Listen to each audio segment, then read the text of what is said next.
अस्सलाम वालेकुम, नमस्कार, सत श्री अकाल एंड गुड इवनिंग। मैं हूँ आरज़ू काज़मी और आप हमेशा की तरह से देख रहे हैं जी पॉइंट ऑफ व्यू। हमें जॉइन किया है अनीस फारूकी साहब ने जो कि सीनियर जर्नलिस्ट हैं। बहुत शुक्रिया सर कि आज आप आए, थैंक यू, थैंक बहुत यू। शुक्रिया, बहुत शुक्रिया। नया साल आपको मुबारक हो सर। नए साल में हैप्पी हमारा न्यू ईयर। पहला शो है आपके साथ।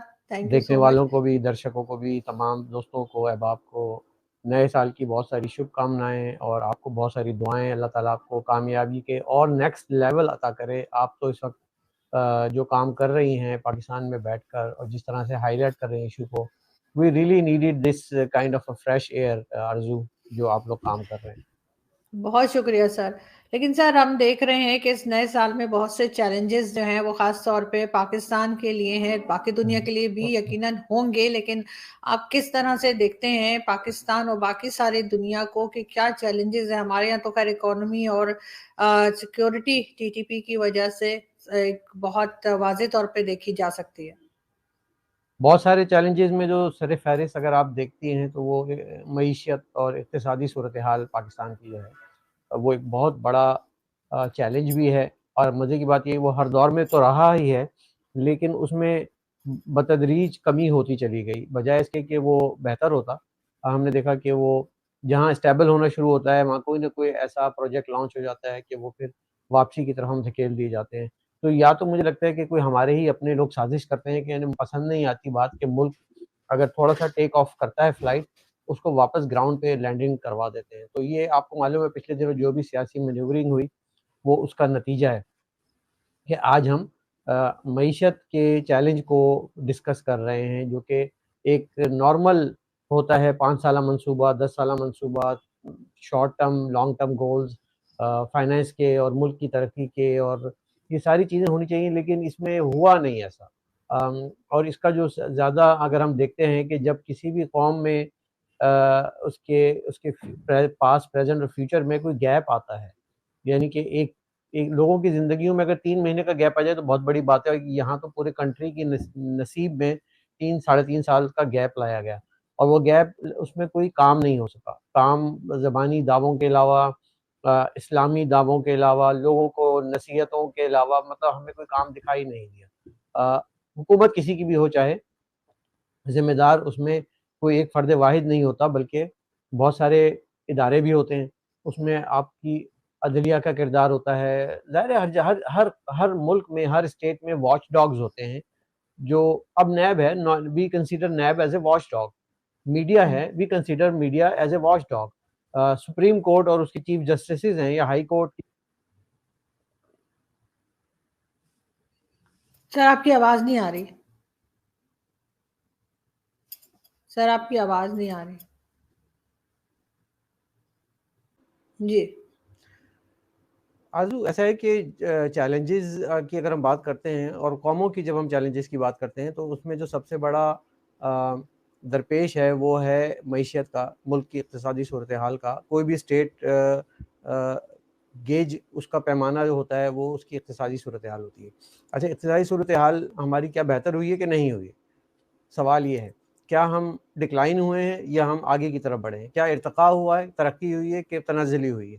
ये वो फैक्टर हैं जब हम गेज करते हैं कि ये कैसे होता है, इसको किस तरह से करते हैं। होता ये है कि जो मईशत है, वो एक short term and long term goals की तरह उसको सेट किया जाता है। बजट भी इसी तरह से आता है, छोटा बजट आता है, बड़ा बजट आता है, तवील मुद्दती मंसूबे होते हैं। अगर उनमें गैप आ जाए, जैसा कि हमारे आते रहे हैं बतदरीज, चलती हुँ। हुई, उठती हुई मईशत को धक्का देके वापस गिराया, लैंडिंग कराई जाती है टेक ऑफ होती हुई फ्लाइट को, तो फिर वो हम पीछे की तरफ जाना शुरू हो जाते हैं। तो यही कुछ हुआ कि साढ़े 3 साल की एक टेक ऑफ होती हुई हुकूमत, जब इसहाक डार और नवाज़ शरीफ पीएमएलएन की हुकूमत चल रही थी और 2018 में इलेक्शन के ज़रिए एक प्रोजेक्ट, एक विज़न किया गया, एक प्रोजेक्ट को लॉन्च किया गया कि ये मज़ीद आगे लेके जाएगा, लेकिन वो फ्लॉप हो, वो लैंड हुआ, बल्कि क्रैश लैंडिंग हुई और वो इमरान खान की हुकूमत थी। अच्छा, उसमें क्या हम फ़र्द वाहिद को कसूरवार ठहरा दें? सवाल ये पैदा हुँ। होता है ना। तो फ़र्द वाहिद ही ज़िम्मेदार नहीं होते स्टेट्स के। हम हर कौम में देखते हैं वॉच डॉग्स होते हैं। वॉच डॉग किसे कहते हैं? जो नज़र रखते हैं, जो अकाउंटेबिलिटी करते हैं। नैब को हम कह सकते हैं कि ये एक वॉच डॉग है। सुप्रीम कोर्ट, हाई कोर्ट्स को हम कह सकते हैं ये वॉच डॉग है। जो कॉन्स्टिट्यूशनल लीगल बॉडीज़ होती हैं वो वॉच डॉग है। सेनेट, कौमी असेंबली, सूबाई असेंबली वॉच डॉग्स होते हैं। इसी तरह से हमारा मीडिया सबसे बड़ा वॉच डॉग होता है। तो मेरा सवाल ये कि क्या इन लोगों ने अपना किरदार पूरा किया? आप ये इन सब का कसूर है कि आज पाकिस्तान एक मईशत के गड्ढे में गिर रहा है, और आप कह रहे हैं कि इसको वहाँ से बाहर निकालने के लिए ज़िम्मेदारी जो है वो शेर की है, नून की है, इसहाक डार पे सारी ज़िम्मेदारी डाल दो। मुझे तो वो लतीफ़ा याद आ जाता है कि एक शेर ने एक बंदर से कहा कि ये माचिस है, इस माचिस से तुम अपने घर में खाना पका सकते हो। उस बंदर ने उस माचिस से पूरा जंगल जला डाला और भागा हुआ शेर के पास आया कि ये आग बुझा दो, और जब शेर वो आग नहीं बुझा पाया तो लोगों ने कहा कि लोगों ने शेर को गालियां देनी शुरू कर दी। अबे भाई, उस बंदर को तो कोई गाली दो जिसने ये मुल्क जला डाला। तो मेरा तो सवाल ये है कि जिसको माचिस दी थी, जिसको हुकूमत दी थी, जिसको टूल्स दिए गए थे कि तुमने ये खजाना चलाना है, मेरा किचन चलाना है, मेरे लोगों के घरों में आटा पहुंचाना है, उसने ये करने के बजाय उसने आग ही लगा डाली। आप ये देखिए, आज की मैं आपको खबर बताता हूँ कि हर दौर में पाकिस्तान में आटा, गंदम जो है वो रिजर्व के तौर पे रखी जाती है बुरे दिनों के लिए। इन लोगों ने वो बांट दी मुफ्त लोगों में तोहफे के तौर पे। मतलब दरिया दिली देखें खलीफतुल आखिरुल मोमिनीन की, कि वो अपने इस तरह से बांट रहे हैं जैसे उनके बाप का मुल्क है और वो लोगों को चीजें बांट रहे हैं। ये वो चीजें हैं, जब ये खुलेंगी तो कोई ना कोई वॉच डॉग, किसी न किसी को तो गैरत आएगी, वो कहेगा कि भाई इनसे हिसाब लिया जाए, इनसे किताब लिया जाए। तो एक तो ये हो गया चैलेंज आपका। दूसरा चैलेंज हमारा जो है वो खारजा साइड पर है, यानी कि फॉरेन, इंटरनल अफेयर की बात कर ली ना, आप जरा थोड़ा सा फॉरेन अफेयर्स की बात कर लेते हैं। दुनिया के साथ जब तक हमारे ताल्लुकात अच्छे नहीं होंगे, हमारी क्रेडिट रेटिंग उस पर मुनहसर करती है, हमारे जो प्रोजेक्ट्स हैं वो अलाइन होते हैं दुनिया के साथ। और दुनिया में देखिए चीन भी शामिल है, दुनिया में अमेरिका भी शामिल है, और दुनिया में भारत भी शामिल है। ये ऐसा नहीं हो सकता कि हम कहें कि भारत जो है वो इस दुनिया का हिस्सा नहीं है और हम उससे बात नहीं करेंगे। तो आपकी अपनी हैसियत और औकात क्या है, हमें ये देखनी होती है कि एक छोटा सा मुल्क, एक डिक्लाइन होती हुई इकोनॉमी, और वो ये जो है वो सीना चौड़ा करके बढ़ के मारे कि जी हमें इससे दोस्ती रखनी है, इससे नहीं रखनी है। आपके पास चॉइस नहीं है, बेगर कैन नॉट बी चूजर्स।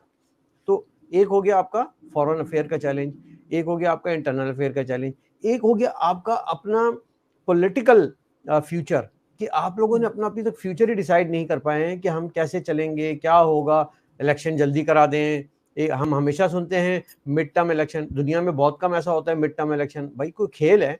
कोई फ्री में होते हैं इलेक्शन? इस पे सरकारी खर्चा लगता है, आवाम टैक्स पेयर का पैसा लगता है। इलेक्शन मुजाहरे किस बात पे, रैलियां किस बात पे हो रही हैं आरजू, के इलेक्शन करा दें।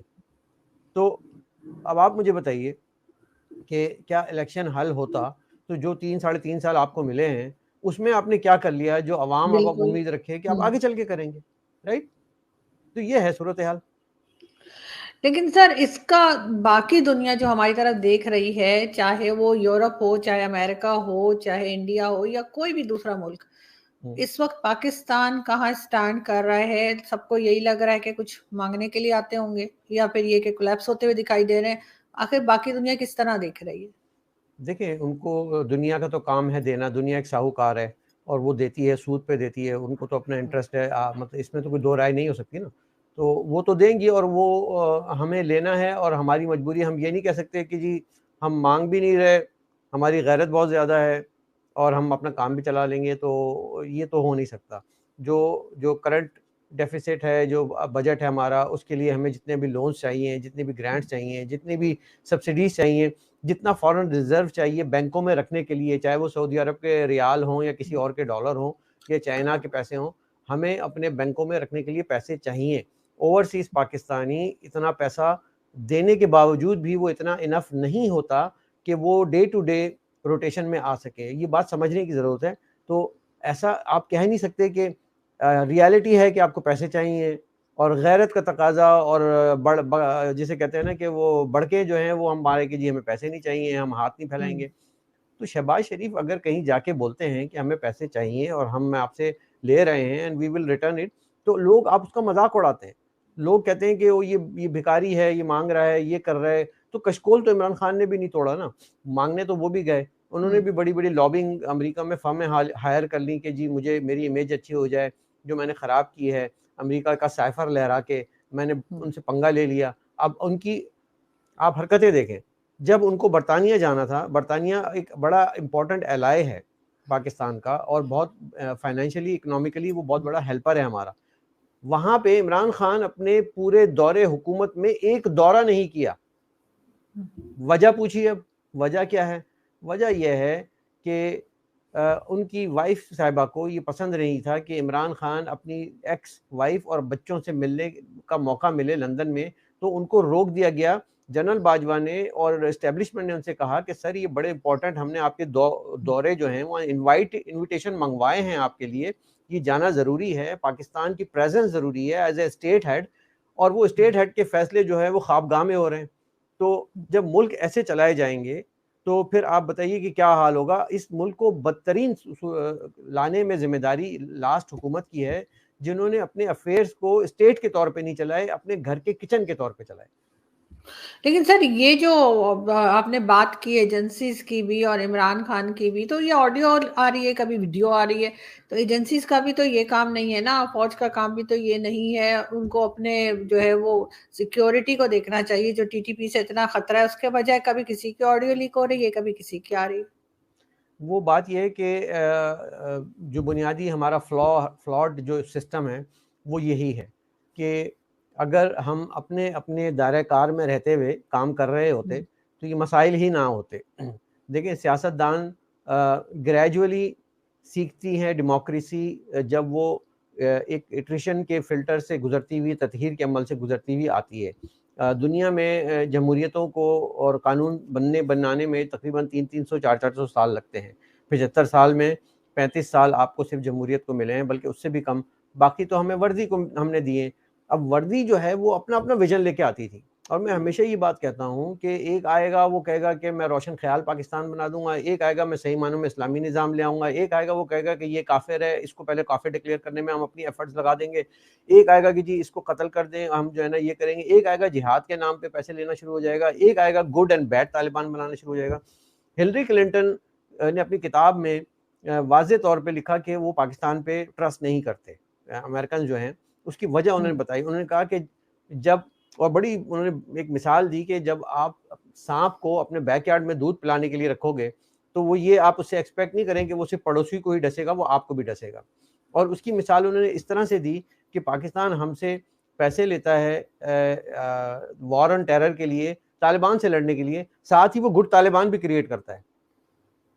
तो ऐसा हो नहीं सकता ना कि आपकी दोनों कश्तियों हों, आपके दोनों हाथ में जो है लड्डू हों, आप दोनों कश्तियों में सवार हों, और आप जो है वो एक्सपेक्ट कर रहे हो कि आपकी फ्रेंडशिप जो है वो एलाइज जो हैं वो आपको फंडिंग भी करें। हमने वहाँ भी अपना नुकसान किया, और ये किसने नुकसान किया? ये पाकिस्तान की जमहूरी लोगों ने नहीं किया, ये पाकिस्तान के सियासतदानों ने नहीं किया, ये पाकिस्तान की इस्टेब्लिशमेंट ने किया, मिलिट्री इस्टेब्लिशमेंट ने किया।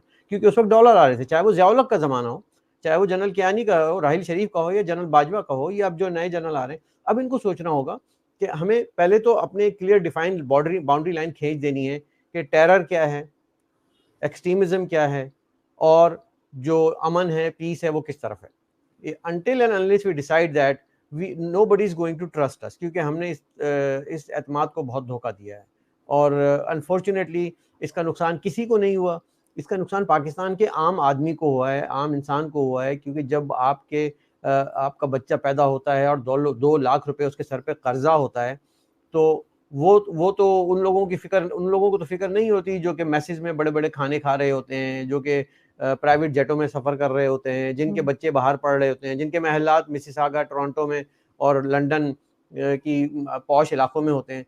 उन लोगों को फ़र्क नहीं पड़ता। फ़र्क मेरे पाकिस्तानियों को पड़ता है, जो आम पाकिस्तानी है, जो गरीब पाकिस्तानी है, जिनका खून पसीना बहाकर हम उनसे टैक्स लेते हैं, उन पे बिजली का टैक्स डालते हैं, जिनको बिजली नहीं देते उनको बिल देते हैं, जिनको पानी नहीं देते उनको बिल देते हैं, और वो बेचारे मारे जाते हैं। उनसे आज हम गंदम भी छीन लेते हैं, उनसे उनको सिर्फ और सिर्फ हमने ऑक्सीजन दी है, वो भी स्मोक ज़्यादा, फॉग ज़्यादा, पोल्यूटेड एयर जो है वो सांस लेते हैं, उसमें गंदा पानी, वो सीवरेज का मिलावा पीते हैं।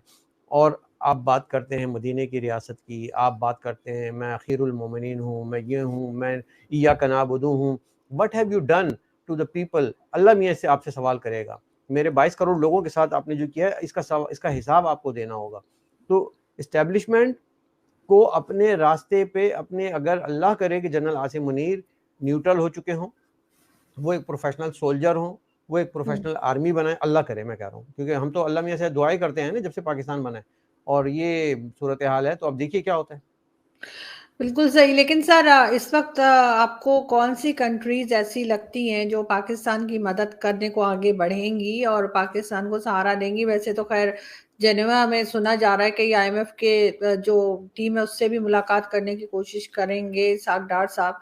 वहां से कुछ मिलता हुआ दिखाई दे रहा है, लेकिन साथ साथ अपोजिशन यानी कि पीटीआई के जो लोग हैं उनके उनकी तरफ से ये कहा जा रहा है कि अगर आईएमएफ के साथ डील की गई तो 40% तक महंगाई बढ़ सकती है।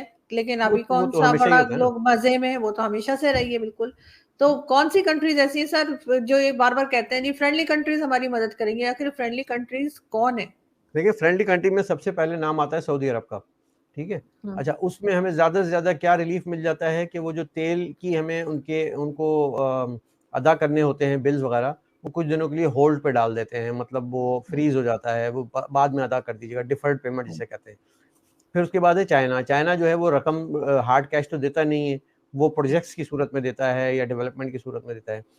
तीसरा जो सबसे बड़ा है वो आईएमएफ, इंटरनेशनल मॉनेटरी फंड, और वो उनके कर्जे आपको मालूम है कि किन शराइत पे दिए जाते हैं। उनके कर्जे इस शर्त पे दिए जाते हैं कि आप अपना रिकवरी प्लान बताएं हमें, ठीक है? रिकवरी प्लान, मैं आपको अगर $100 दे रहा हूँ तो यू प्रूव इट कि how are you going to return it to me and from which source, right? अब पाकिस्तान बोलेगा मेरा तो खजाना खाली है इसलिए तो मैं आपसे पैसे मांग रहा हूँ। तो आईएमएफ हम्म। कहेगा ठीक है, अपने आवाम से कहो कि बिजली में जो है ना ₹2 ज्यादा दिया करें, ठीक है? अब बोझ किस पे पड़ा? आवाम पे। पब्लिक पे। ₹2 कौन दे रहा है? पब्लिक दे रही है। अच्छा, पब्लिक को मिल क्या रहा है? अंधेरा। पब्लिक को मिल क्या रही है? Load shedding. बिजली उनको मिल नहीं रही है। उस पे ₹2 आप उनको दे रहे हैं। अच्छा, उनकी जो मिनिमम वेज या उनका जो वेज है, रेट है, वो आपने ज़रा-सा भी नहीं बढ़ाया। उनकी तनख्वाह बढ़ नहीं रही है। आलू, गोश्त, टमाटर, ये सारी चीज़ें महँगी हो चुकी हैं, तेल महँगा हो चुका है। हर चीज़ तो महँगी हो रही है, इनकम नहीं बढ़ाई जा रही। अब इनकम नहीं बढ़ रही, गरीब पे आप बोझ डाल रहे हैं। तो वो जो आपका सवाल है कि फ्रेंडली कंट्रीज़ कौन है? वो सो कॉल्ड फ्रेंडली कंट्रीज़ अपना इंटरेस्ट देख के आपको देती हैं। वो साहूकार हैं। उनको इससे गर्ज़ नहीं है कि आप ये मेरे एक सऊदी अरब को इससे गर्ज़ नहीं है कि ये मेरे एक दीनी भाई का मुल्क है और मैं इसको सपोर्ट कर दूँगा। ज़्यादा से ज़्यादा वो कहेगा दीनी भाई मैं आपको जो है ना वो आपकी जो आपने मुझे उधार देना है ना वो चलो थोड़ी देर बाद दे देना। लेकिन बाकी लोग तो ये भी नहीं कहते। चाइना तो कहेगा कि या तो मुझे ये दे दो वापस, वरना मैं बलूचिस्तान पे कब्जा कर लूंगा या गवादर मेरा हो गया कल से। कल को ये ऐलान हो जाएगा तो आप क्या कर लेंगे? वो अपनी फौजें उतार देगा, और ये he has done that in many part of the world, in Africa. तो पाकिस्तान ने तो जिन टर्म्स पे ये साइन किए हुए, दस्तखत किए हुए हैं, इससे एक ऐसे चुंगल में फंस गए हैं, खासतौर पे चाइना जैसे साहूकार के साथ, कि वो हमारे लिए मुश्किल हो रहा है। तो फ्रेंडली कंट्रीज में हो सकता है यूरोपियन यूनियन भी आपके साथ हो। फिर अब यूरोपीय यूनियन की बात आती है। अब यूरोपीय यूनियन में फ्रांस एक बहुत बड़ा स्टेक होल्डर है, और आप कहते हैं जी फ्रांस के एम्बेसडर को इस मुल्क से बाहर निकालो, राइट? हमारा एक्सट्रीमिज्म की इंतहा तो देखिए ना, कि हमने अपने जो वो पॉलिसीज तय क्या की हुई हैं कि उसने तौहीन वगैरह हो गई है कोई इस्लाम की, यहाँ पे इस्लाम का कार्ड चल रहा है। और अब जो है ना फ्रांस के एम्बेसडर को बाहर निकालो, फ्रांस से दोस्तियां तोड़ लो। पाकिस्तान को मालूम है, पाकिस्तान के अरबाब इख्तियार को मालूम है कि they can not afford to like have a fight with France, चाहे वो डिप्लोमेटिक महाज पे ही क्यों ना हो। और यूरोपियन यूनियन का एक बहुत बड़ा एलाई है। फिर बरतानिया हो गया, बरतानिया से आप लोग बिलावल भुट्टो के आने के बाद, उनके दौरों के बाद जो कि मुस्तकिल कर रहे हैं, उन्होंने ये सारा जो है गार्बेज समेटा है। इस बात को ध्यान में रखिएगा कि एक आदमी को ऐसा इमेज लेके जाना पड़ेगा, पाकिस्तान का सॉफ्टवेयर इमेज को बेहतर बनाना पड़ेगा। जो इन्होंने डैमेज किया है, उसने अब तक सिर्फ डैमेज कंट्रोल ही किया है।